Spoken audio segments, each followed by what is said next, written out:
Conversations with Cliff. I'm a free-thinking spiritual beast. We can keep it ratchet or classy. I'm here for the conversation. Now we see the climate of the world, how things have changed. They got our kids in virtual school. And I know you guys are frustrated. Let's talk about it. Let's talk about how they changed these curriculums up for these kids. And you got the parents that's been removed from school forever. They don't know these things. So do you have like little 5-year-olds that got attention? Thank you, Lord. I know my kids are big. Like I have what, 15 and 13-year-old. I mean it's. Oh, no. Woo! I mean child. It's a lot. I feel bad for the kids. I mean, I ain't teaching them. Feel bad for the kids. Yeah.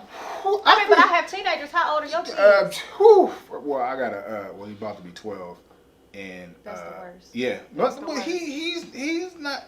He's in that stage of I know everything, so you can't tell me nothing. Yep. Stage preteen, like I'm grown, but he don't know he'll get hit in the throat. Yep. That's where he's stuck. And then on Zoom. Yeah. I got an 8-year-old. That's my friction point. Because he don't want to listen to nothing. He ain't paying attention. If you walk past, he'll act like he's stuck. He's looking in the camera. He ain't looking at nothing. Whatever's going on, he's faking. And then as soon as you walk away, he go back to like chilling. But then I'm listening from the living room. I can hear his teacher yelling at him and 2 other kids I'm not going to name, but they bad as hell. Like, I want to jump on Zoom and tell them, sit their ass down. Like, what are y'all doing? Pay attention. And you what y'all doing? I want to, but I can't cuss at nobody. You just said so much in this that's I'm like sorry. taking me all over I'm frustrated. Because it just brings up so many. I mean, I think a lot of parents is frustrated. I mean, this is all new to us. If I could be honest with you guys, I feel like this is an epic failure. This is set up for failure for our kids.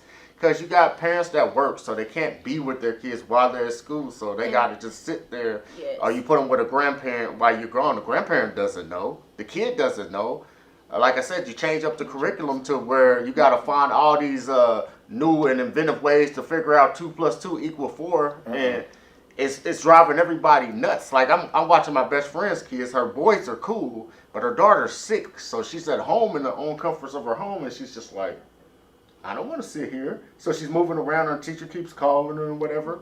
Let me tell you, 50%, shit, maybe even 65% of the battle is just getting used to the platform, right? Is learning how to control your attention span and to figure out what the hell you doing just in general. Like that's the biggest battle. Then on top of that, I feel like the teachers are not. And don't get me wrong, because I understand that the teachers are thrown into a new situation, but I feel like they are of hardly no assistance for these damn kids. No, they're not. Like the curriculum hasn't changed much. It's just the way that they how they present it and turn it in. But like my daughter, she's 15. She got one teacher to give her like 12 assignments every week, and the points maybe 1 or 2 points. This is busy work.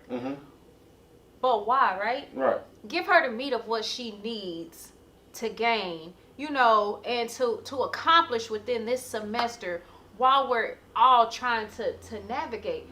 She don't need busy work, right? She need to get damn done what she need to get done. Right. And then when you get back in school and everybody is back to normal, so to speak, then do whatever the hell you want with these kids, man. But I just feel like they need to work together, and the teachers is just throwing the kitchen sink at them. So I think everybody's trying to figure it out. So I know they did the test runs before actually putting the kids back in doing the virtual learning. So they did. This is a test run for everybody. See what they can handle. See how we can implement it, and I hope that this is not a continuing thing. First, I'm gonna say that the teachers need to be paid more. That's just a given. Facts. Yes. Because they're not paid enough for the stress that they go through. Hell no. I'm ready to choke a kid, and I'm not even a teacher. I'm not even in the class full time. So if I'm just on the sideline watching, I can't be nobody's teacher. I'm gonna tell you, I'm not even qualified to watch my kids before 5 o'clock, and that's just the damn truth. The little one, I got a 3-year-old too, y'all, and he go to daycare. He got to.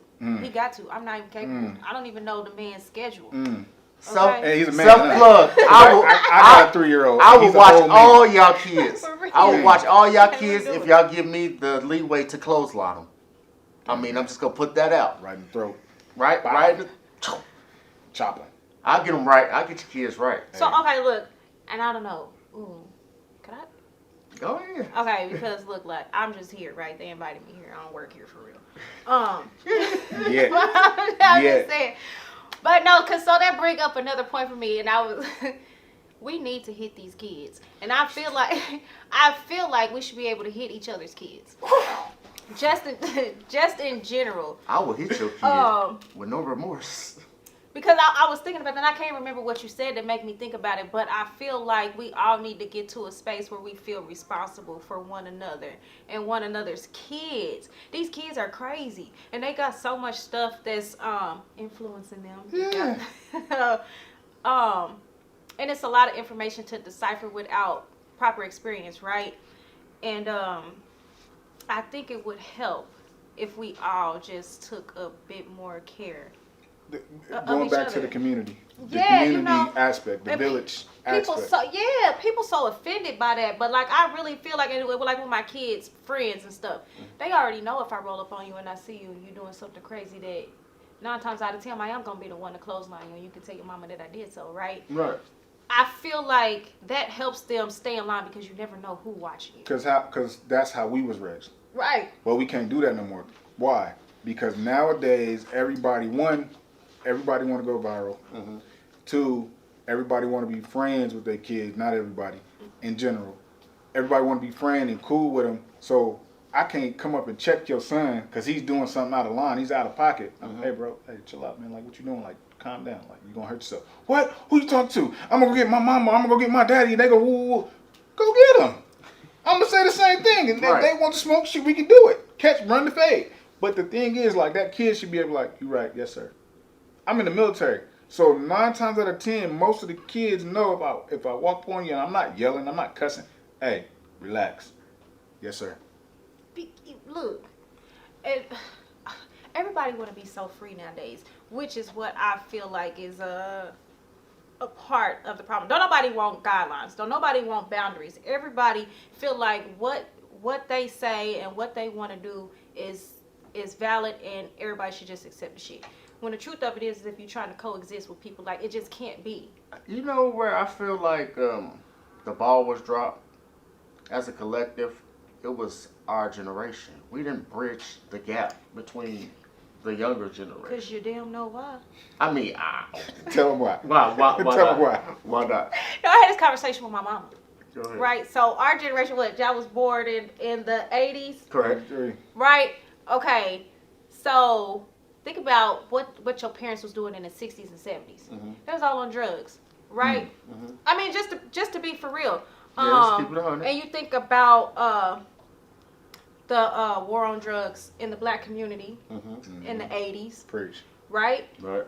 So you got parents who were functioning on half a damn brain. So you have functioning drug addict parents. Yeah, Okay. you know, you got fathers removed from the household. You got welfare that came in. It's just broken homes in general, right? Facts. Broken people in general that were raising us. Right. And so we were half-ass raised, just to be for real. And so the fuck up didn't start with us. You know, it started with our parents in their era. So then if you half-ass raised your kid and then now they have kids and they only have half of what they needed to function as an adult and as a parent, Right. then what the hell do you expect our kids to be like? Right? We don't have a whole lot to give them. Everything that we learned through experience and on the streets and from your friends and you know, whatever your parents were able to gather. And of course, that's not for everybody. Right. But that's what our parents were dealing with. And in our 10 years, that's what we were dealing with. My parents were drug addicts for most of my life. Right? So it's no way that you can be an amazing parent and instill most everything that your child needs high. There's no way you can do it. It's no way. So I'm giving my kids then whatever I feel like I can. Right. In the same token, you're doing. So we all can. We at one point in our life, when we was a teen, we said, when I get grown and I have kids, I'm not gonna be like my mom and dad. Yeah. At some point, we all said it in frustration, whatever. And then as we got older, we had kids. We said, I'm gonna do everything the opposite of what my parents did. I'm gonna do the opposite. But then you sit back and say, I just said exactly what the hell my mama said, or I'm doing exactly what my parents did. Yeah. Or And then you even like, damn. Or even in that, shoot, if you trying to be the exact opposite of what your parents are and they was getting your ass when it needed to be right, and you say, well, I want to have a conversation with my kid, when you really should have kicked them, them, right? You want to be their friend. The kids ain't used to getting checked. And that's why I say we dropped the ball because we had, though we grew up in Reaganomics, we grew up in these drug houses and things like, not drug houses, but parents who did drugs and things like that. I mean, We don't know. I mean, hey. We grew up with a lot of division. Dash removed from the homes, whatever the case may be. We still had structure in the neighborhood where I couldn't go to Steven's house and his mama would not check me. That's true.